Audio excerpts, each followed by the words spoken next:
2026 সালের নবম দশম ইংরেজি বইয়ের শুরুতেই সেন্স অফ সেলফ একটা গল্প লেখছে। এই যে নতুন বইতে 2026 সালে নবম দশম শ্রেণীর ইংরেজি বইতে, বুঝলেন, গল্পটার নাম সেন্স অফ সেলফ, অর্থাৎ আত্মপরিচয়। সেখানে লেসন যে থাকে, শিক্ষা যেখানে, ওখানে যে এলজিবিটি সমকামিতাকে উৎসাহিত করা হয়েছে সাংকেতিক চিহ্নের মাধ্যমে। এখন বলেন, বিগত 16 বছরের ফেসিবাদের আমলে বইতে সমকামিতা ঢুকানো হইতো, বানর থেকে মানুষ কুফরি কথা ঢুকানো হতো, আমরা তখন প্রতিবাদ করেছি। 1400 মানুষের রক্তের বিনিময়ে 24 সালের 5ই আগস্ট অভ্যুত্থানের পর নতুন করে বাংলাদেশ প্রতিষ্ঠিত হয়েছে, নতুন করে বাংলাদেশ যাত্রা শুরু করছে। এখন যে সরকার বসছে, এটা কারা বসাইছে? বিএনপি, জামাত, এনসিপি। এই তিন দল যদি একমত না হইতো, ইউনূসের ক্ষমতা ছিল প্রধান উপদেষ্টা হওয়ার? তো এখন কেন বইতে এলজিবিটি বা সমকামিতার মতো নিকৃষ্ট জিনিস শিখানো হবে? কথা বলেন। তাহলে এখন চুপ কেন আলেমরা? কথা বলেন। আপনারা কার কাছে নাকে খত দিছেন? যারা ফেসিবাদকে বিদায় করে বর্তমান সরকারকে ক্ষমতায় বসিয়েছেন, এই সরকার ইসলাম বিরোধী, দেশ বিরোধী যত কাজ করবে তার দায় আপনাদেরকে নিতে হবে। আপনারা আপনাদের প্রিয় উপদেষ্টাকে বলুন, নবম দশম শ্রেণীর বই থেকে সমকামিতাকে ইঙ্গিত করে যে শিক্ষা দেওয়া হচ্ছে বাতিল করতে হবে, নতুবা কোন স্কুলে বই পড়তে দেওয়া হবে না।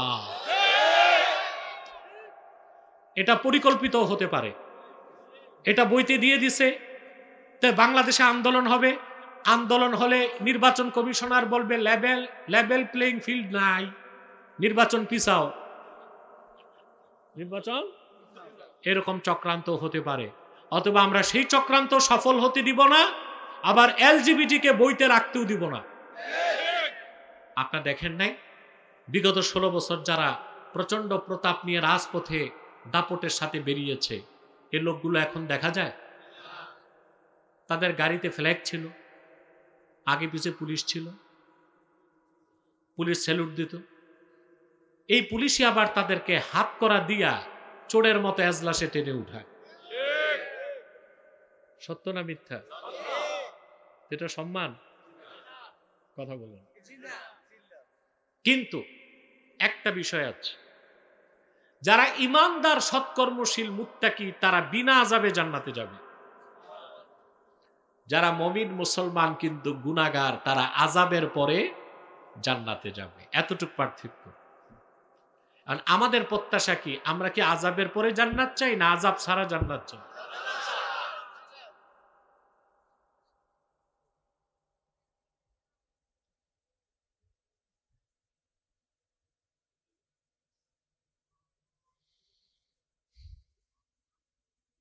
এই আপনাদের ছোকরাগুলো নষ্ট হয়ে যাচ্ছে। কিছু বক্তা এসে এলাকায় আদব নষ্ট করে দিছে। কৌতুক, হইচই, নাচানাচি, গান বাদ্য এসব করে এই ছোট ছেলেদেরকে বেয়াদব বানায় দিছে। 2-4-10 বছর আগে মাহফিল এগুলো দেখতাম না। এই যে কথিত, কি বলে এটাকে, জেনজি, হ্যাঁ, জেনারেশন জেট, বুঝেন না, বাচ্চাগুলো, এগুলোর আদব নষ্ট হয়ে যাচ্ছে। মাহফিলের মূল হচ্ছে আদব। আমার প্রোগ্রামগুলোতে দিনে হোক রাতে হোক প্রচুর স্বেচ্ছাসেবক রাখতে হয় এই হইচই বন্ধ করতে। বুঝেন নাই? প্রিয় ভাইরা, যে কথা বলছিলাম, আল্লাহ তাআলা শুধু ইমানদার, সৎকর্মশীল যারা মুত্তাকি তাদেরকে বিনা আযাবে জান্নাত দিবেন। আর যারা ইমানদার কিন্তু গুনাহগার, আল্লাহ তাদেরকে, তারা যদি তওবা ছাড়া মৃত্যুবরণ করে, আযাবের পর তাদের জান্নাত দিবেন। এখন মুসলিম হিসেবে আমার সফলতা কি? আযাবের পর জান্নাত না আযাবের আগে জান্নাত? ফার্স্ট চান্সে জান্নাত না সেকেন্ড চান্সে জান্নাত?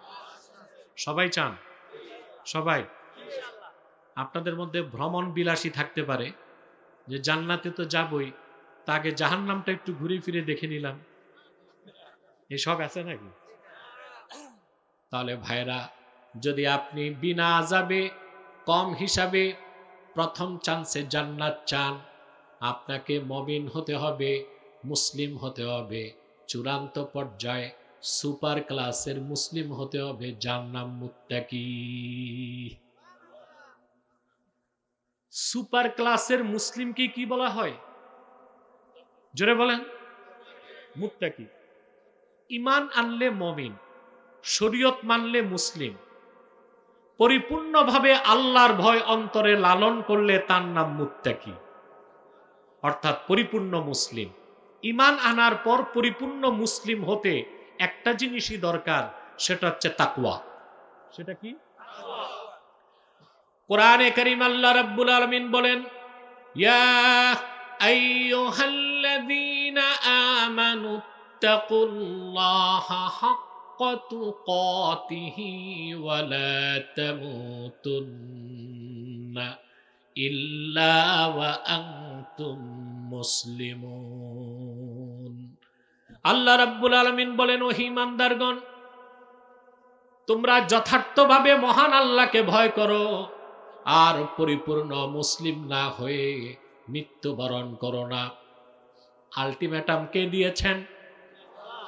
পরিপূর্ণ মুসলিম না হয়ে আল্লাহ তার সাক্ষাতে যেতে কি করছেন? নিষেধ করছেন। এই পরিপূর্ণ মুসলিমই হচ্ছে মুত্তাকি, তার আরেক নাম মুহসিন। বলেন সুবহানাল্লাহ। আপনি যদি ঈমান আনার পরে আল্লাহর ভয় হৃদয়ে লালন করেন, এটি তাকওয়া। এই তাকওয়ার বিনিময়ে আল্লাহ তাআলা পৃথিবীতে নগদ আপনাকে 4টা জিনিস দিবেন। কয়টা জিনিস? রাহমাত, ইজ্জত, কুওয়াত, নুসরাত।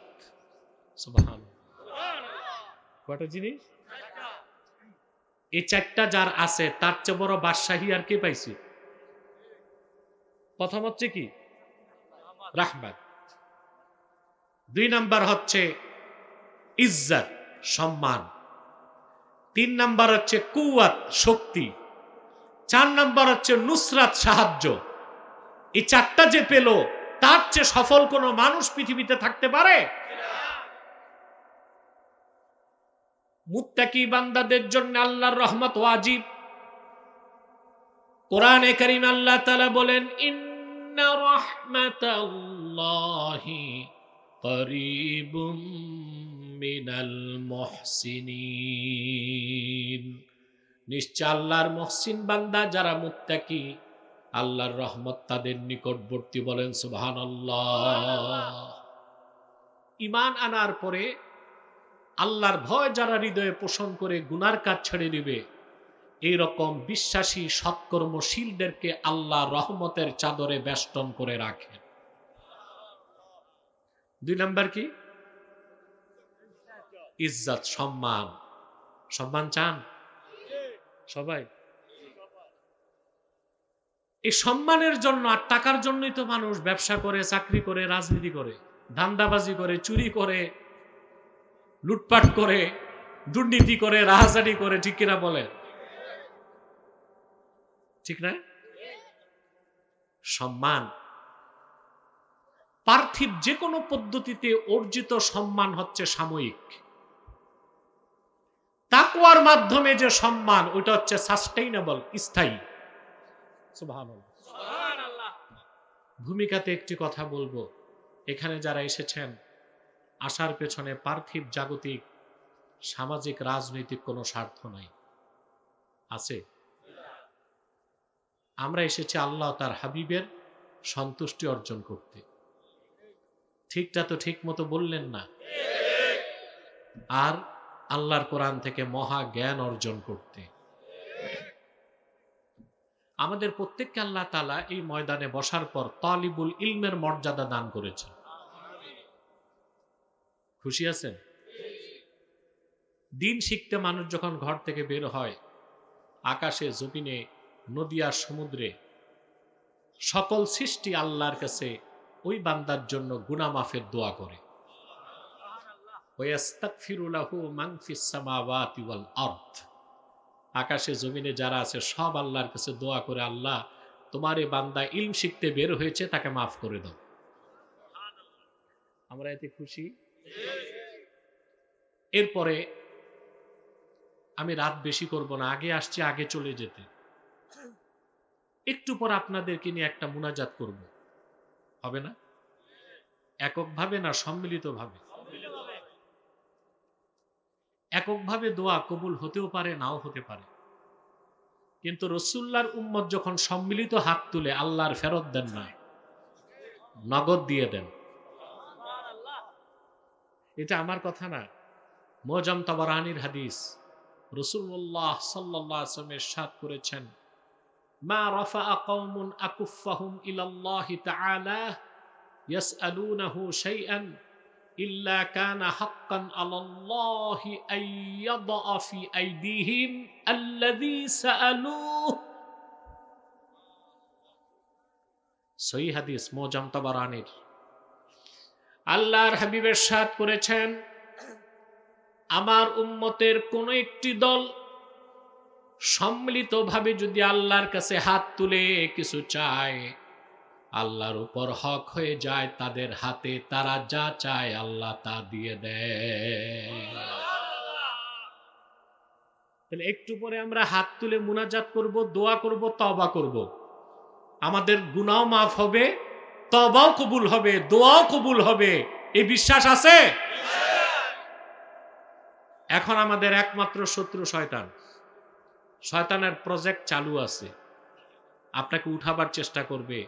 আমরা নেক নিয়ত করে শয়তানের নাপাক গালে একটা চপেটা ঘাত করতে চাই। আমরা নিয়ত করছি কিছুক্ষণ পরে আজকের মুনাজাত করে গুনাহ মাফ করে নিষ্পাপ বেহেশতে আল্লাহওয়ালা হয়ে বাড়ি যেতে চাই। কারা কারা হাত তুলে আল্লাহকে দেখা। আল্লাহ কবুল করুন, আল্লাহ মঞ্জুর করুন, বলুন আল্লাহুম্মা আমিন। এবার আমার যে বন্ধুরা দাঁড়িয়ে আছেন, আল্লাহর হস্তে বসে যান, ওখানে একটু জায়গা করে বসে যান যদি সম্ভব হয়। কারো যদি ঘোড়া রোগ না থাকে, ঘোড়া বসতে পারে না, দাঁড়ায় ঘুমায়, তো এরকম ঘোড়া রোগ যাদের নাই আল্লাহর হস্তে বসে যান। আসুন, আর কোনো ডিস্টার্ব চাই না। আমি আলোচনায় প্রবেশ করছি তিলাওয়াতের মাধ্যমে। আমার সঙ্গে আপনারাও তিলাওয়াত করুন। আউযু বিল্লাহি মিনাশ শাইতানির রাজীম। বিসমিল্লাহির রাহমানির রাহিম।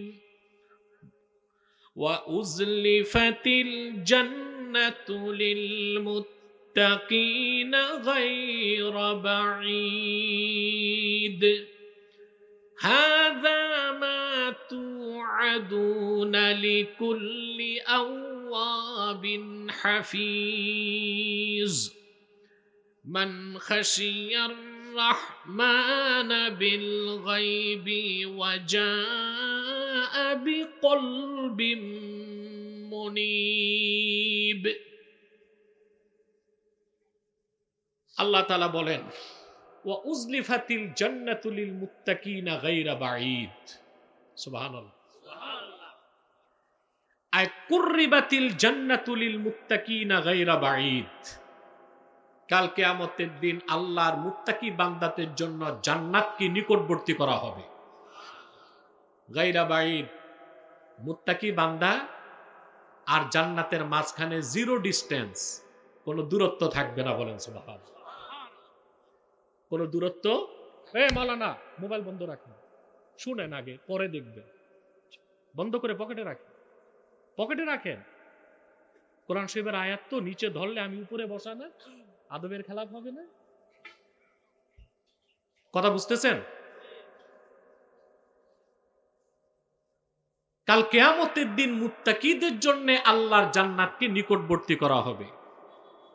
গায়রা বাঈদ, কোনো দূরত্ব থাকবে না মুত্তাকিদের মাঝখানে আর জান্নাতের মাঝখানে। বলেন সুবহানাল্লাহ।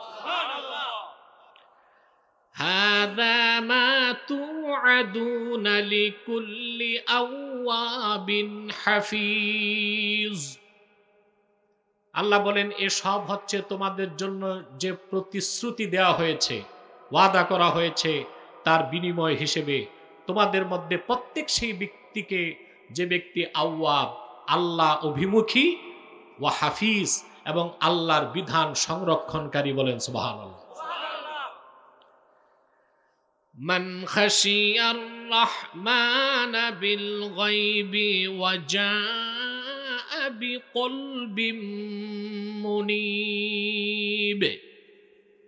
তোমাদের মধ্যে যে ব্যক্তি না দেখে আল্লাহকে ভয় করে, আল্লাহকে ভয় করেছে, গায়েবকে বিশ্বাস করে, এবং আল্লাহর কাছে উপস্থিত হয়েছে একটি পরিশুদ্ধ বিনয়ী অন্তর নিয়ে। বলেন সুবহানাল্লাহ। আমরা কথাগুলো বুঝতেছি, শুনতেছি? রাসূলুল্লাহ সাল্লাল্লাহু আলাইহি সাল্লামের প্রত্যেক ঈমানদার উম্মত বেহেশতে যাবে, হোক আগে হোক পরে। সুবহানাল্লাহ। হিসাব নিকাশের পর রাসূলুল্লাহ সাল্লাল্লাহু আলাইহি ওয়াসাল্লামের প্রত্যেক উম্মত বেহেশতে যাবে। ৭০,০০০ উম্মতে মুহাম্মাদীর ৭০,০০০ মানুষ বিনা হিসাবে জান্নাতে যাবে। তারপর যারা নেককার ঈমানদার, আল্লাহ তাদেরকে বেহেশত দিয়ে দিবেন হিসাবের পরে। তারপর যারা গুনাহগার থাকবে, রাসূলুল্লাহ শাফাআতের কারণে কোনো এক সময় আল্লাহ তাআলা তাদেরকেও জান্নাত দিয়ে দিবেন। উম্মতে মুহাম্মাদীর কোনো একজন ব্যক্তি অনন্তকাল জাহান্নামে থাকবে না, শাস্তি পেলেও কোনো এক সময় আল্লাহ তাকে জান্নাত দিবেন। বলেন সুবহানাল্লাহ। এটা আল্লাহর সাথে তার হাবিবের ওয়াদা। একটু জোরে বলি সুবহানাল্লাহ। আল্লাহ রাব্বুল আলামিন কোরআনে কারিমে তার হাবিবকে ডেকে বলেন, ওয়ালা সাউফা ইউতিকা রাব্বুকা ফাতারদা। মুহাম্মদ সাল্লাল্লাহু আলাইহি ওয়াসাল্লাম, কাল কিয়ামতে হাসর ময়দানে আল্লাহ তাআলা আপনাকে এত বেশি নেয়ামত দিবেন, আপনি রাসূল রাজি হয়ে যাবেন। চিন্তা করেন, হাসর ময়দানে আদম থেকে ঈসা পর্যন্ত লাখের উপর পয়গম্বরের চেষ্টা হবে কিভাবে আল্লাহকে রাজি করা যায়, আর আল্লাহর চেষ্টা থাকবে কিভাবে তার হাবিবকে রাজি করা যায়। সূরাতুদ দুহা নাজিলের পরে, সূরাতুদ দুহা নাজিলের পরে আল্লাহর হাবিব সাল্লাল্লাহু আলাইহি ওয়াসাল্লাম সাহাবায়ে কেরামকে ডেকে বললেন, সাহাবীরা শোনো, লা আরদা ওয়া ওয়াহিদুম মিন উম্মতি ফিন্নার। আমার একজন ঈমানদার উম্মত যতক্ষণ জাহান্নামে থাকবে, আমি রাসূল রাজি হব না। আমার প্রত্যেক উম্মতকে আল্লাহ যখন জান্নাত নসিব করে দিবেন, আমি তখন রাজি হয়ে যাব। আর আল্লাহকে ডেকে বলল, ইয়া রব, ডেকে বলবো, ইয়া রব রাদিতু, আয় আল্লাহ আমি রাজি হয়ে গেলাম। তোমার সাত জাহান্নামের কোথাও আমার দিনকে বিশ্বাস করেছে, কালেমা বিশ্বাস করেছে এমন একজন উম্মত নাই। আবু দাউদ শরীফের হাদিস, রাসূলুল্লাহ সাল্লাল্লাহু আলাইহি ওয়াসাল্লাম ইরশাদ করেছেন, শাফাআতি লি আহলিল কাবাইর মিন উম্মতি। আমার উম্মতের কবিরা গুনাহগারদের জন্য আল্লাহ আমার শাফাত কবুল করে তাদের বেহেশত দিবেন। আল্লাহু আকবার।